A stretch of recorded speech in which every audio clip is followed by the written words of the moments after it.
अस्सलाम वालेकुम नाजरीन, मैं राजा फैसल अपने डी लॉग के साथ आपके सामने फिर से हाजिर। आज का जो टॉपिक होगा ये उन सियासतदानों के बारे में होगा जो कि अभी हैं तो मौजूद पीटीआई में, लेकिन ये है कि आने वाले दिनों में वो खिसकने की कोशिश करेंगे या ब्लैकमेल करने की कोशिश करेंगे, और उनके इस ब्लैकमेल करने की वजह भी मैं आपको बताऊंगा। लेकिन उससे पहले जो सबसे इम्पोर्टेंट बात है वो ये है कि आपको बहुत अच्छे तरीके से पता है कि काफी सारे लोग मुझे कमेंट बॉक्स में कमेंट्स करते हैं।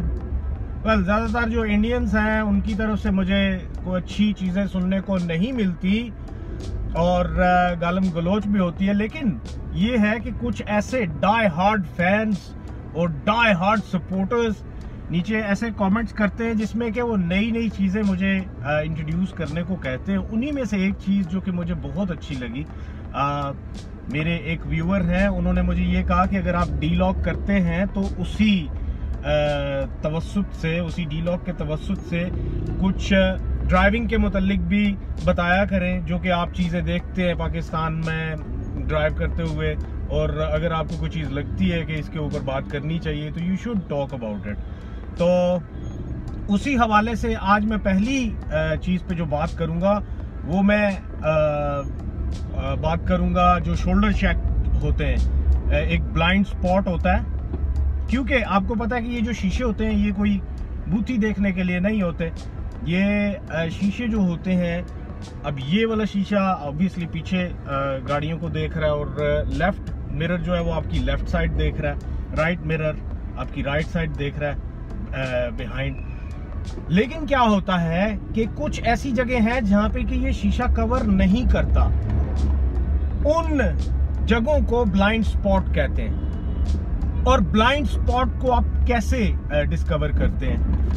ब्लाइंड स्पॉट को जब आप गाड़ी चला रहे होते हैं तो फिर ब्लाइंड स्पॉट को आप शोल्डर चेक्स के जरिए मेक श्योर करते हैं कि जो कुछ भी पीछे है वो आपकी साइड में है। सो ये शोल्डर चेक होता है, या फिर ये शोल्डर चेक होता है।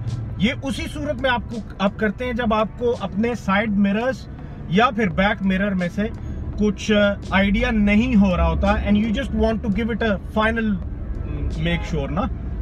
और साथ में ये है कि जहां पे आपको लगे कि you need to be extra cautious about something, तो then always give shoulder checks. अब जैसे मैं ये करूंगा, बिकॉज मुझे पता है कि मेरे मिरर से थोड़ा सा उस तरफ कवर नहीं करेगा मेरा मिरर। अब आ जाए टॉपिक की तरफ। टॉपिक जो है वो बड़ा इंटरेस्टिंग है। आने वाले दिनों में आपको पता है कि जो बिल्डअप बन रहा है, पॉलिटिकल बिल्डअप इन पाकिस्तान राइट नाउ PMLN की जानिब से, तो उसमें आने वाले दिनों में हमें काफ़ी सारी चीज़ें ऐसी देखने को सुनने को मिलेंगी जो कि अजीब सी लगेंगी, लेकिन अजीब सी लगनी नहीं चाहिए। और उसकी वजह यह है कि ये कुछ होने जा रहा है, और ये क्या होगा कि आपको बहुत अच्छे तरीके से पता है कि नैब में काफ़ी सारे PTI के मेंबरान के केसेस भी लगे हुए हैं, और उन केसेस के लगे होने की वजह से काफ़ी सारे जो क्योंकि PTI के काफ़ी मेंबरान जो हैं वो कोई दूध के धुले तो नहीं है, वो दूसरी पार्टीज में से उठ के आए हुए हैं, और इनके अपनी पार्टी के भी कुछ ऐसे लोग हैं जो कि you can say they were involved, क्योंकि सिस्टम ऐसा था। तो क्या है कि वो लोग जो कि इस तरह की सरगर्मियों में माजी में इन्वॉल्व थे, उनके खिलाफ ऑब्वियसली नैब केसेस बनाएगा। नैब ने ऑलरेडी से काफ़ी सारे केसेस जो है वो बनाए भी हुए हैं, और उन केसेस के बनाए होने की वजह से वो एजी हैं। वो जो मेंबरान हैं उनमें से कुछ प्रोविंशियल असम्बली के मेंबरान हैं, कुछ नेशनल असम्बली के मेंबरान हैं, और ये कमोबेश इन बिटवीन 12 to 12 से 15 लोग हैं जो कि ऐसा कर सकते हैं। आई रिपीट, वो ऐसा कर सकते हैं। और वो क्या करेंगे आने वाले वक्त में कि जूं PMLN के जलसों का मोमेंटम बढ़ेगा, उस मोमेंटम के साथ साथ फिर ये करेंगे कि ये गवर्नमेंट पे प्रेशर बिल्ड करेंगे, अपनी ही गवर्नमेंट पे, कि ताकि गवर्नमेंट जो है वो इसके ऊपर सोचे और उनके लिए कोई हल निकाले और वो हल इस सूरत में होगा कि वो बेसिकली ये चाहेंगे कि गवर्नमेंट जो है वो उनको कोई सेफ एग्जिट दे उन सारे के सारे केसेस में से। और लाइक आई सेड 12 से 15 लोग हैं जो कि आने वाले दिनों में ब्लैकमेल करेंगे गवर्नमेंट को, और ये वो लोग हैं जिनके ऑलरेडी एग्जिस्टिंग केसेस हैं नैब में, या फिर आने वाले दिनों में इनके खिलाफ केसेस बन सकते हैं। और इनको बहुत अच्छे तरीके से पता है कि इमरान खान का जो इस वक्त स्टांस है, उस स्टांस की वजह से अगर इमरान खान जहांगीर तरीन को और बाकी बड़े बड़े लीडरान को इग्नोर कर सकते हैं ऐसे केसेस बनने पे, तो छोटे मोटे एमपीएस और एमएनएस कौन से खेत की मूली हैं। और ये बताना यहाँ पे जरूरी है कि ये वो लोग हैं जो कि दूसरी पार्टीज में से उठ के आए हैं और इनके खिलाफ इंक्वायरीज ऑलरेडी से थी, क्योंकि इन्होंने कोई अच्छा माजी नहीं गुजारा, ऑब्वियसली अच्छा माजी नहीं गुजारा। और काफी सारे जो थे वो फिर पीटीआई में इसलिए है कि शायद हुकूमत का हिस्सा बनेंगे तो कोई माफी तलाफी हो जाएगी और ये वो। लेकिन जब उनको ये कुछ नजर नहीं आ रहा, इमरान खान का एक क्लियर स्टांस नजर आ रहा है, तो इसमें उनके जहन में ये आइडिया आया कि शायद हमें इस तरह की कोई कहानी करनी चाहिए जिसमें कि हम ये करें कि मामलात दुरुस्त नहीं है, फिर साथ में वो इस तरह की बातें करेंगे कि कोई सियासी एथिक्स होती हैं, कुछ इस तरह की बातें की जाएंगी जिसमें कि ये कहने की कोशिश की जाएगी दबे लफ्जों में कि गवर्नमेंट जो है वो लचक नहीं दिखा रही।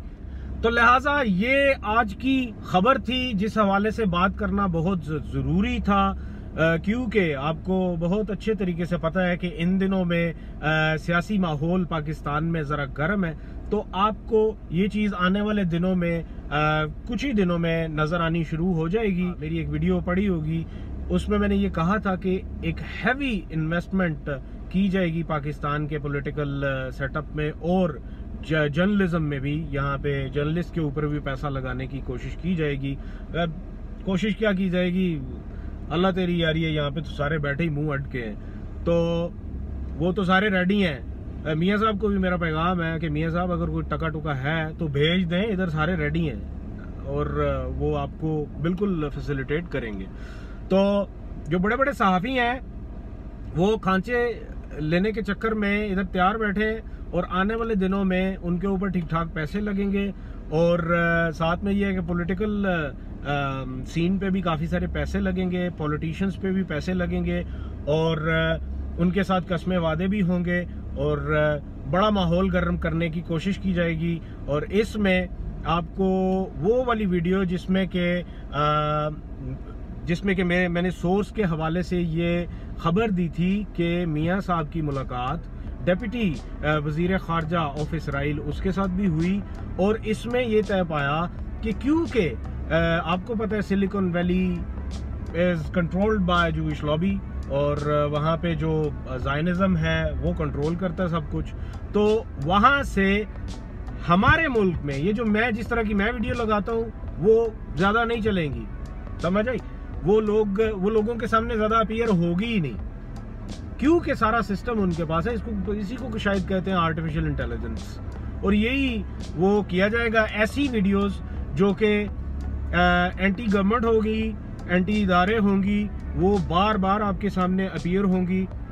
और ऐसी वीडियोस जिसमें कि पानामा का जिक्र होगा, जिसमें कि मियाँ साहब की करप्शन का जिक्र होगा, जिसमें कि मियाँ साहब के केसेस का जिक्र होगा, उनका चकमा देने का जिक्र होगा, इस तरह के जो सारे जिक्र होंगे ना, वो आपके सामने वीडियोस नहीं आएंगी, क्योंकि ये सारे का सारा जो है ये वही सेट करते हैं, ये उन्हीं की सेटिंग्स से होता है। तो ये आने वाले दिनों में किया जाएगा और ये वही मॉडल है जिसको कि अरब स्प्रिंग मॉडल कहते हैं। अरब स्प्रिंग के दौरान भी यही कुछ ही किया गया था। वो जो स्प्रिंग एकदम से उछले थे ना, ये बहुत बड़ी गेम की गई थी जिसकी वजह से कि अरब स्टेट्स को और अरब कंट्रीज़ को कमज़ोर किया गया।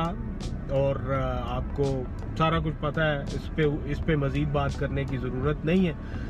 तो आज के लिए इतना ही। अपना ढेर सारा ख्याल रखिएगा। अल्लाह हाफिज़।